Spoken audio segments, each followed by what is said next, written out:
يا راغبا في كل علم نافع. ينمو العلم ويتقدم بتقنياته ومجالاته، ومعه نطور أدواتنا في تقديم العلم الشرعي. أكاديمية زاد أكاديمية ينبوعها صاف ليروي غلة الظمآن، والسيرة العلياء عطرة الشدى طيب يفوح لأهل كل زمان. بشرى لنا زاد أكاديمية للعلم كالأزهار في البستان.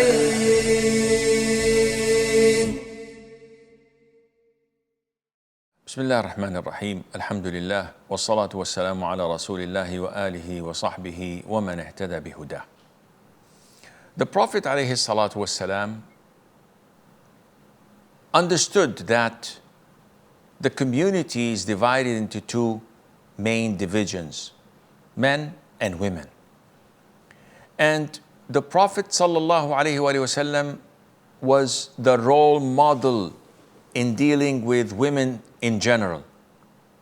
And he always gave us the advice when he said, "Istawsu bin nisa'i khayran."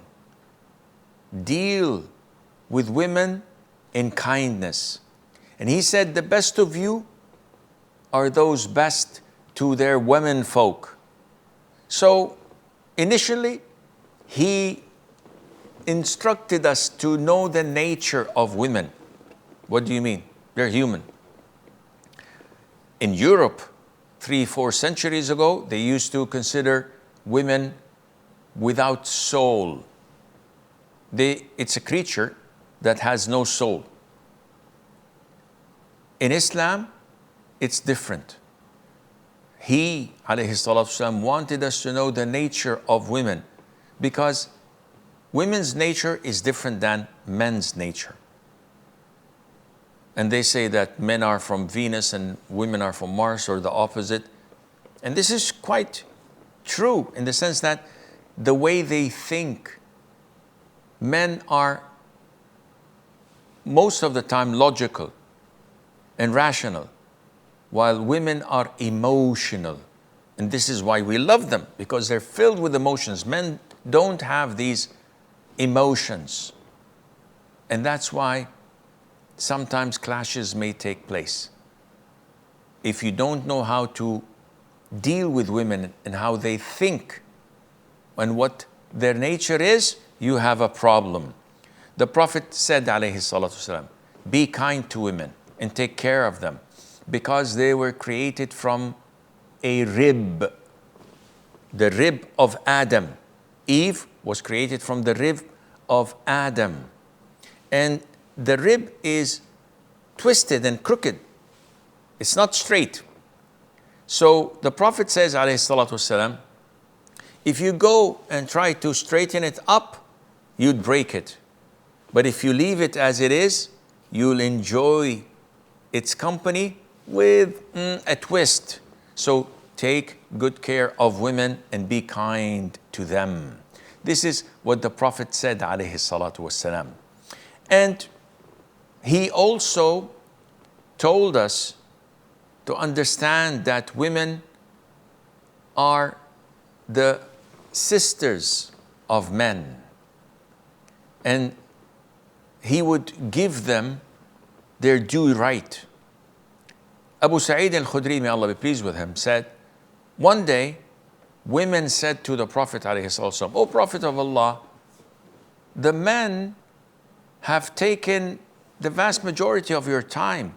So give us a day in the week where we could meet with you and talk and ask you."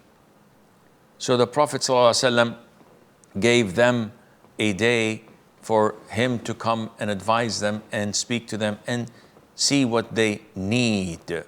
And he said to them, there isn't any woman of you who loses 3 of her children except that these children would be a visor and protection for her from hellfire.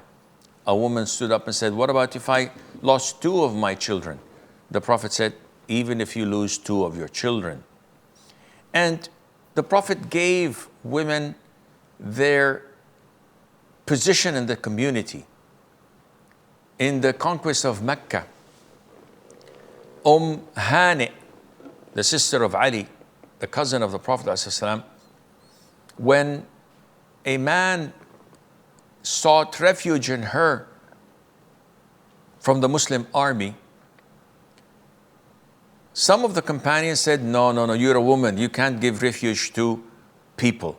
Only men can give refuge to people. So she complained to the Prophet ﷺ. And she said, O Prophet of Allah, I gave refuge. I'm a Muslim. And I gave refuge for this man from being attacked. He's under my protection. So the Prophet said, Hani, we have given protection to whomever you gave protection to, and to whomever you gave security and safety to. And the Prophet ﷺ would accept their pledge of allegiance as well, like men. Whenever they reverted to Islam, they came to the Prophet ﷺ and they gave him the pledge of allegiance and they shook hands with him. The Prophet accepted the pledge of allegiance of women, but without touching hands. Hind bint Utbah, may Allah be pleased with her, when she came to give the pledge of allegiance, she said, O Prophet of Allah, give us your hand to shake and give you the pledge of allegiance. He said, I do not shake hands with women. Mother Aisha said, by Allah, the Prophet had never touched a woman hand in his life. He would give them the pledge of allegiance only by talking to them. And Ma'qal ibn Yasar, may Allah be pleased with him, says, the Prophet said, alayhi salatu wasalam, for a man to be stabbed in his head with a needle of iron is better for him than to touch a woman that is not lawful for him. And this is something that lots of the Muslims are oblivious about. They're ignorant. They shake hands with non-mahram women as if it's normal. Oh, Shaykh, she's a colleague in work. She's my boss. She's someone I'm trying to pitch a sale for. So I have to. No, it's totally haram. It's out of the question. It is not permissible at all for you to do this. Men can shake hands with men, women can shake hands with women, but not the other way around. And the Prophet ﷺ used to instruct us to be kind, because women are fragile, they're soft, and that's why the Prophet would give the description to them as made of glass. When traveling, the Prophet ﷺ used to have his wives ride on a camel in a special carriage. And the man guiding these camels would sort of sing nasheed to make the camel stride with the beat and go faster. And he had a very beautiful voice. And the Prophet used to say to him, Ya Anjasha, take it easy with these bottles, with these glass-made objects that you're carrying, referring to women.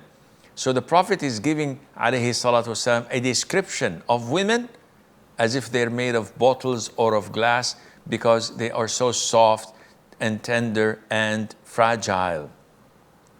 And the Prophet ﷺ used to praise and compliment those who needed to be praised and compliment.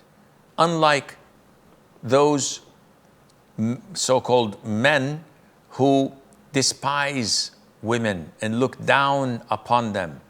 And some of them, male alpha, as they call themselves, they come on social media saying that women should be subjugated, they should be insulted, they should be looked down upon, so that they would need you. A'udhu billah. This is not how the Prophet dealt with women, alayhi salatu, or taught us how to deal with women. He used to praise them and compliment those who needed complimenting. The Prophet said, sallallahu alaihi wasallam, the best of women ever to ride on camel are the righteous, pious women of Quraysh. They're so kind and gentle to children when they're young, and they take good care of their husbands when they are with them. The Prophet ﷺ also used to advise women to remember Allah a lot. So he used to advise men, but also specifically women. So he used to advise the women from the migrants by saying to them, you should do tasbih, tahleel, taqdees, and you should do that on your fingertips, because Allah will make them speak on the day of judgment and testify. So don't be heedless, the Prophet says, ﷺ.